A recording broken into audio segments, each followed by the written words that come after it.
اعوذ باللہ من الشیطان الرجیم بسم اللہ الرحمن الرحیم لولا اذ سمعتموه قلتم ما يكون لنا ان نتكلم بهذا سبحانك هذا بہتان عظیم صدق اللہ العلی العظیم۔ برادران اسلام، سیدہ عائشہ رضی اللہ تعالیٰ عنہ کے بارے میں میرے چند دروس ہیں، اور اگر آپ اس کو پہلے درس سے لے کر آخر تک ایک جگہ ترتیب سے جمع کر لیں تو انشاءاللہ پھر بات سمجھنے میں آپ کو آسانی ہوگی۔ درس سے پہلے حضرت مولانا سعید احمد صاحب پالن پوری جو بہت بڑے عالم تھے، بڑے محدث تھے، ان کی وفات ہو گئی ہے۔ اللہ ان کی مغفرت فرمائے، ان کے لیے بھی دعا کریں۔ اور ایک میرے دوست ہیں خرم چٹھا امریکہ میں، ان کو بھی بڑی تکلیف ہے، بیمار ہیں، اللہ ان کو بھی شفا عطا فرمائے۔ تو بات یہاں تک پہنچی تھی کہ حضور صلی اللہ علیہ وسلم سیدنا ابو بکر کے گھر میں تھے کہ وحی اترنی شروع ہو گئی۔ تو بی بی عائشہ فرماتی ہے، میں نے دیکھا کہ میرے والد صاحب کا رنگ اڑ گیا، میری والدہ کا بھی رنگ اڑا ہوا ہے اور بالکل خاموش ہو کے بیٹھے ہیں، لیکن میں مطمئن تھی کہ میں جب پاک ہوں تو میرا اللہ ضرور انصاف فرمائیں گے۔ تھوڑی دیر بعد جب وحی ختم ہوئی تو سب سے پہلے حضور نے فرمایا، ابشری عائشہ، عائشہ تمہیں مبارک ہو، ان اللہ برأک من فوق العرش، اللہ تبارک و تعالیٰ نے تمہاری برات کی گواہی دی ہے۔ تو آپ کی والدہ نے خوش ہو کے کہا کہ عائشہ قومی فشکری رسول اللہ، اٹھ کے تم حضور کا شکریہ ادا کرو، کیونکہ یہ ساری نعمتیں تو اللہ کی طرف سے ہمیں حضور کی وجہ سے مل رہی ہیں۔ تو بی بی عائشہ نے حجت میں اس ناز میں آ کے کہا کہ لا اشکر الا اللہ، میں اللہ کے سوا آج کسی کا شکر ادا نہیں کروں گی۔ حضور پاک نے بھی تو میرا اعتبار نہیں کیا، تو آپ کا شکریہ ادا کرنے کا کیا مطلب ہے؟ میں اللہ کا شکر ادا کروں گی جس نے میرے اوپر قرآن پاک اتارا ہے۔ تو حضرت صدیق نے بڑھ کے آپ کے سر پہ بوسہ دیا۔ تو بی بی عائشہ نے فرمایا کہ ابا جان، آپ نے پہلے ایسی کیوں نہیں بات کی؟ کیا آپ کو میری عزت و عصمت پہ شک تھا؟ انہوں نے کہا، بیٹا ایو سماء تذلنی و ایو ارض تقلنی ان قلت ما لا اعلم، مجھے پھر کون سا آسمان پناہ دے گا، کون سی زمین بوجھ اٹھائے گی کہ میں وہ بات کروں جو میں نہیں جانتا ہوں۔ تو سیدہ عائشہ صدیقہ کی برات پر تمام صحابہ کرام میں خوشی کی لہر دوڑ گئی، اور حضور صلی اللہ علیہ وسلم کے گھر میں سیدہ عائشہ تشریف لے آئے۔ اب اس کے بعد جو سب سے بڑا امتحان گزرا ہے بی بی عائشہ پہ، وہ ہے حضور پاک کی مرض وفات، حضور صلی اللہ علیہ وسلم کی بیماری، جس میں آپ کو اتنی تکلیف ہوئی ہے کہ جس کا کوئی تصور بھی نہیں کر سکتا ہے۔ تو حضور صلی اللہ علیہ وسلم پر اتنی شدت ہوتی تھی کہ 7 مشکیتے ٹھنڈے پانی کے ڈالے جاتے تھے، تھوڑا سا افاقہ ہوتا لیکن پھر اس کے بعد ریشی طاری ہو جاتی۔ اور ایک دفعہ آپ نے فرمایا کہ عائشہ، ھذا وقت انقطاع اوانی ابہری من سم الذی اکلت بخیبرا، وہ خیبر میں جو ظالم یہودیہ نے مجھے زہر دی تھی، آج اس کا اثر ظاہر ہو رہا ہے اور مجھے معلوم ہوتا ہے کہ میری آنتیں کٹ رہی ہیں۔ تو اصل وجہ یہ تھی کہ اللہ پاک یہ بھی چاہتے تھے کہ آج تک زہر کا اثر ظاہر نہیں ہوا تو اب بھی نہ ہوتا، لیکن پھر مقام شہادت بھی اللہ نے حضور کو نصیب فرما دیا۔ اس کے بعد جب آپ نے پوچھا کہ نماز کے بارے میں کیا ہوا، انہوں نے کہا حضور صحابہ بیٹھے ہیں، فرمایا مروا ابا بکر فلیصلی بالناس، ابو بکر سے کہیں کہ وہ جا کے نماز پڑھائے۔ بی بی عائشہ کہتی ہیں کہ میں نے مناسب نہ سمجھا کہ میرے ابا حضور کے مصلی پہ آ کے کھڑے ہوں اور لوگ پھر یہ سمجھیں گے یہ لوگ دیکھو، ان کو حضور کی بیماری کا بھی کوئی خلل نہیں تھا بلکہ فوراً مصلی پہ آ گئے۔ تو میں نے کہا کہ یا رسول اللہ صلی اللہ علیہ وسلم انہ رقیق القلب، ابا جان جو ہے وہ بڑے نرم دل ہیں، جب آپ کو مصلی پہ نہیں دیکھیں گے تو ان پر رونا اور بکا طاری ہو جائے گا، وہ نماز نہیں پڑھا سکیں گے، آپ کسی دوسرے کو حکم فرمائیں۔ حضور ناراض ہو گئے، فرمایا انتن صواحبات یوسف، تم بھی یوسف کی ان عورتوں کی طرح ہو جو بہکانا چاہتی تھی، مرو ابا بکر فلیصلی بالناس۔ تو حضرت ابو بکر کو حکم دیا گیا اور آپ نے نماز پڑھائی۔ تو بی بی عائشہ فرماتی تھیں کہ اللہ تبارک و تعالیٰ نے مجھے 10 نعمتیں عطا فرمائی ہیں جو کسی کو بھی عطا نہیں فرمائی۔ پہلی نعمت تو یہ ہے کہ حضور کی کنواری بیوی سب سے پہلے میں ہی ہوں، میرے علاوہ کوئی کنواری بیوی حضور کی نہیں تھی۔ تیسری بات یہ ہے کہ حضور صلی اللہ علیہ وسلم کے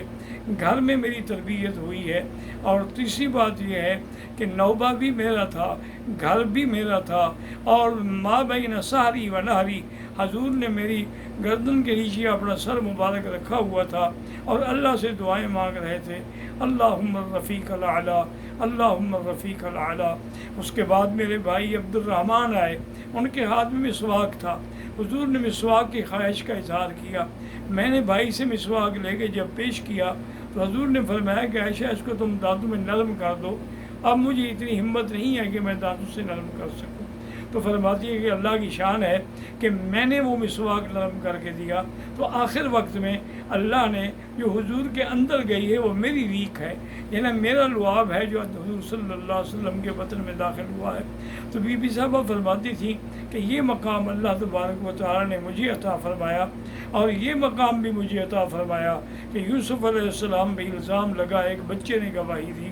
حضرت عیسیٰ ابن مریم کی والدہ پہ الزام لگا تو اللہ نے حضرت عیسیٰ علیہ السلام کو حکم دیا، انہوں نے کہا انی عبداللہ آتانی الکتاب وجعلنی نبیہ، یعنی انہوں نے اپنی اماں کی برات کی گواہی دی۔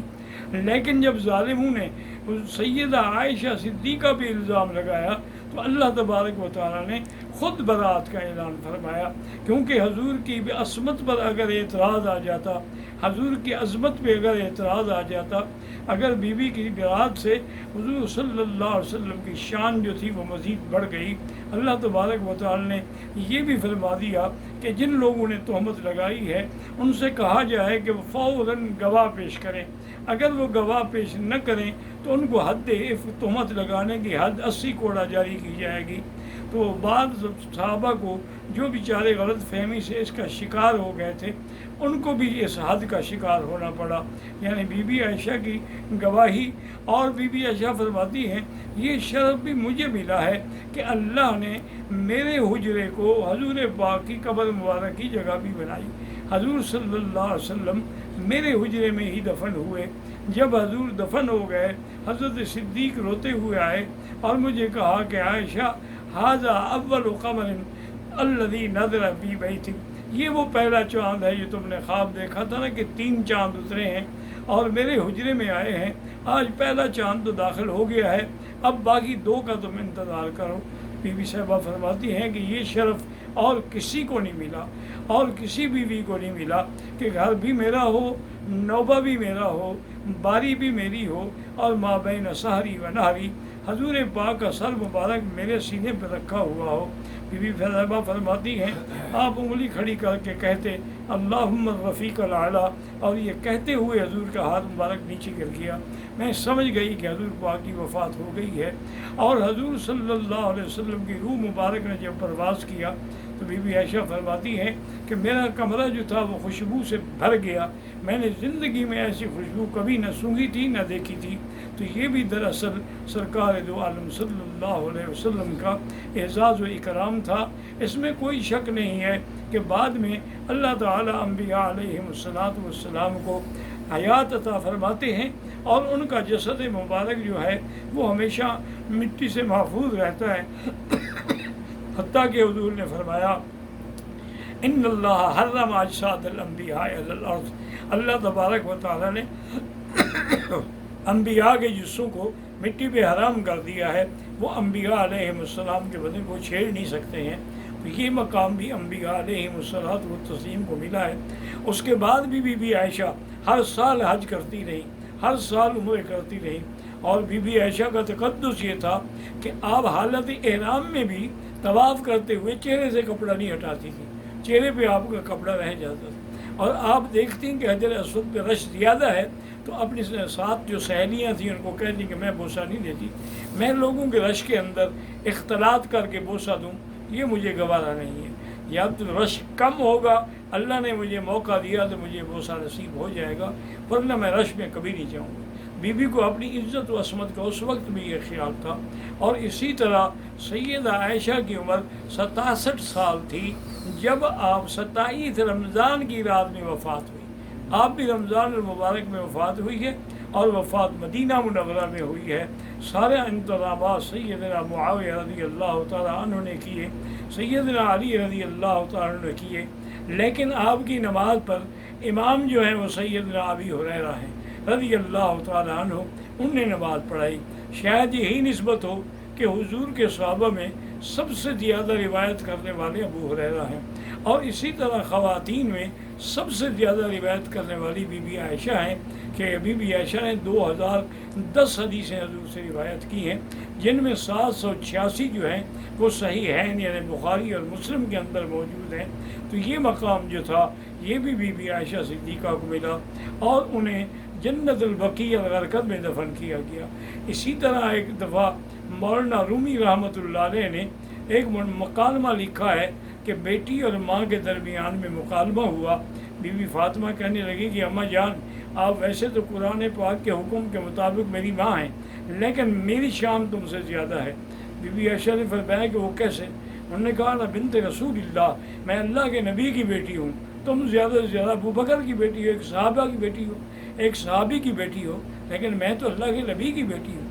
بی بی عائشہ صدیقہ نے بڑی ذکی تھیں اور عالمہ تھیں، فرمایا کہ بیٹی آپ اس جہان کو دیکھ رہی ہیں، اگلے جہان پہ غور نہیں کیا کہ جب جنت میں جائیں گے تم علی کی انگلی پکڑو گی اور میں محمد مدنی کی انگلی پکڑوں گی، یعنی میں مصطفیٰ کے گھر میں جاؤں گی اور تم مرتضیٰ کے گھر میں جاؤ گی۔ تو بی بی فاطمہ رو پڑی۔ تو سید عائشہ اٹھی، انہوں نے چوما اور کہا اماں جان میں نے ویسے دلیل دینی تھی، ورنہ تمہارے ایک بال پر بھی میری جان قربان ہے۔ وآخر دعوانا الحمدللہ رب